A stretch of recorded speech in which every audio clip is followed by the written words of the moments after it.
SEP Fanfic Readings presents Osculum Annuum by My Delphi. Chapter 1. Third Year. Her fist connected with his nose with a satisfying crunch, followed by a harsh smack as the back of his head collided with the stone behind him. Her knuckles stung, but the howl that ripped from Malfoy's throat was worth it. She watched how he staggered, stumbling back a few steps, and she knew he would have gone down had it not been for his two cronies, who grabbed his arms to steady him and preserve his last remaining shred of dignity. "Malfoy, are you okay?" Pike asked in his high, feeble voice, while Crabbe looked on nervously between Hermione and Malfoy, as if worried she might punch him as well, or use her wand to hex them after all. She narrowed her eyes at Crabbe, and that seemed to spur him into action, because he paled and shrieked, "Let's go!" to their leader, who was too occupied trying to regain his balance and checking his nose for blood to care about being bossed around by one of his followers, who he undoubtedly considered his inferiors. Still breathing hard, Hermione watched as the three Slytherins clambered up the hill towards the wooden bridge, the binoculars around Malfoy's neck dangling with each of his unsteady steps. She could hear him shout out orders, something about not telling anyone about this, followed by the word mudblood, and she didn't bother to hide her smirk. It seemed as if there were some things he wasn't willing to tell his father after all. "That felt good," she said breathlessly, more to herself than anybody else. "Not good. Brilliant." Ron had turned toward her, an expression of pure awe written across his freckled face, and admiration clear in his voice, while Harry was grinning unashamedly. Both looked slightly disbelieving, and Hermione couldn't blame them, because she couldn't believe it herself either. She had punched Draco Malfoy, after calling him a foul, loathsome, evil little cockroach, and it had felt better than when she had finally gotten that O in Snape's potion class, knowing how reluctant he had been to acknowledge her academic success. The memory of Malfoy's whimpering and panting with fear, as her wand rested underneath his chin, would be a comfort once he had recovered his pride and started to taunt them again. It would warm her heart for a long, long time. To her surprise, Malfoy didn't resume his taunting immediately. Not that Hermione would have had the time to notice. Between sneaking into the Shrieking Shack, discovering that Harry's godfather was not, in fact, the one who had betrayed Lily and James Potter, and watching Ron realize he had unknowingly shared his bed with Peter Pettigrew for years, Malfoy was the last thing on her mind.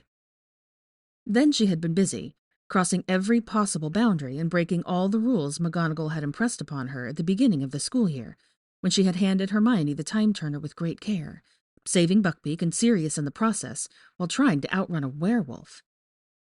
Afterwards, there had been exams to worry about, and then she realized that it would only be 2 more years until they had to be taking their owls, which meant that she would have to spend most of her summer planning a sufficient study schedule, not only for herself but also Ron and Harry. She had also absent-mindedly registered that she hadn't broken Malfoy's nose, which was truly a shame, and that he hadn't even gotten a mild concussion. Since she hadn't been reprimanded by McGonagall, and Lucius Malfoy hadn't demanded she be expelled and sent off to Azkaban immediately for laying hands on his precious heir, she suspected that Malfoy had managed to keep his big mouth shut for once in his life, and clearly ordered his cronies to do the same. In her opinion, the matter was sufficiently dealt with. Of course, it was just when Malfoy had slipped from her mind that he attacked like the sniveling snake he was. Hermione had been hurrying down the corridor towards the library, to make use of the fact that most students avoided it as soon as they were done with their exams. She wanted to read her favorite edition of Hogwarts: A History one last time before she would have to finish packing her trunk to depart Hogwarts the next day, only to stop dead in her tracks when she spotted Malfoy leaning against one of the columns in the deserted hallway. He was looking straight at her, an unreadable expression on his face. Hermione could feel the hairs on the back of her neck, and she felt a cold shiver run down her spine. He was planning something, and she knew that she would be on the receiving end of whatever he had in mind. So this was it.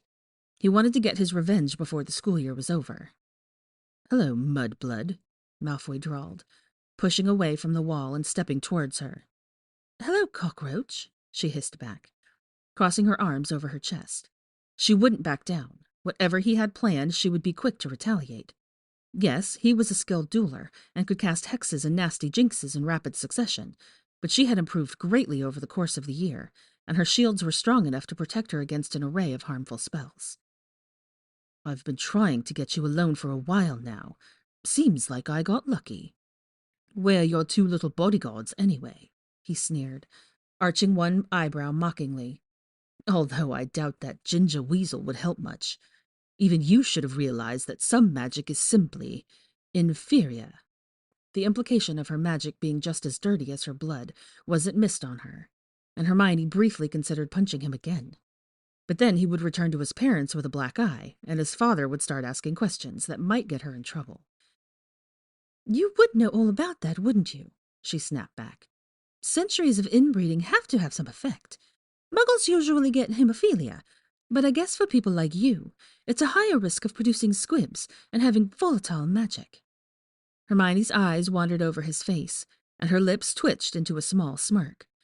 Instead of the Habsburg jaw, you seem to suffer from an uncanny resemblance to rodents. Do you get it from your mother's side or your father's side? It was a low blow, one far beneath her on any other day, but her patience with Malfoy had worn thin. She had wanted one peaceful afternoon, and here he was, hurling insults at her and her friends.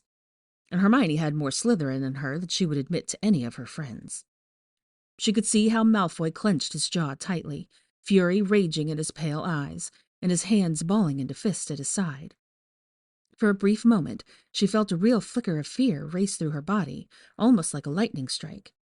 Because what if he would result to getting physical? But strangely enough, although she had thought very little of him, she had always been sure he wouldn't stoop so low enough to strike a woman.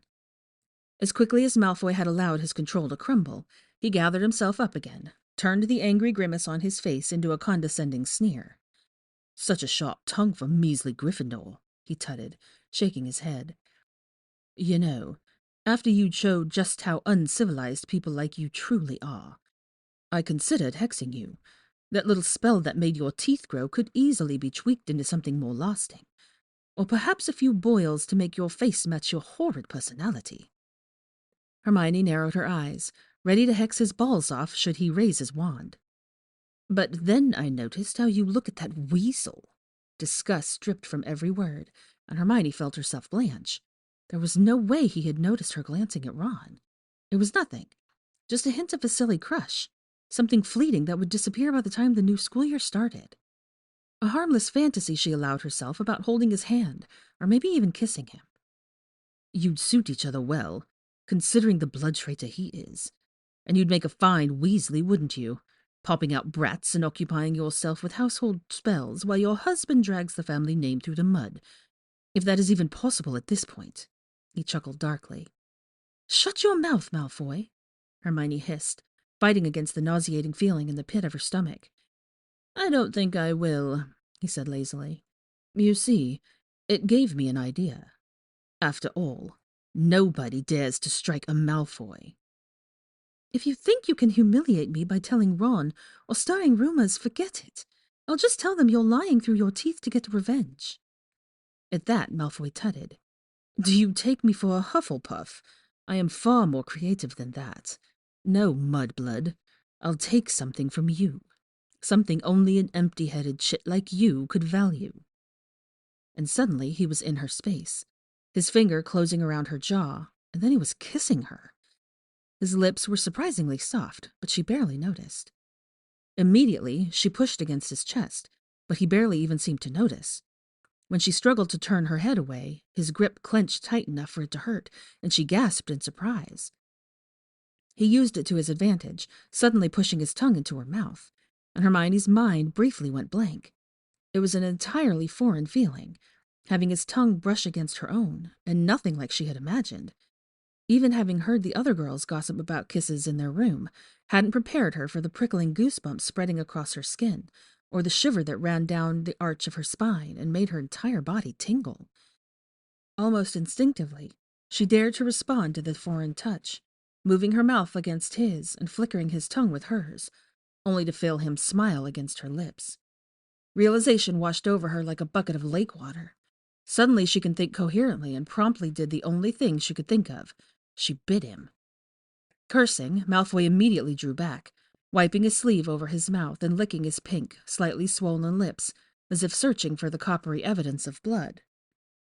Meanwhile, Hermione could only stare at him.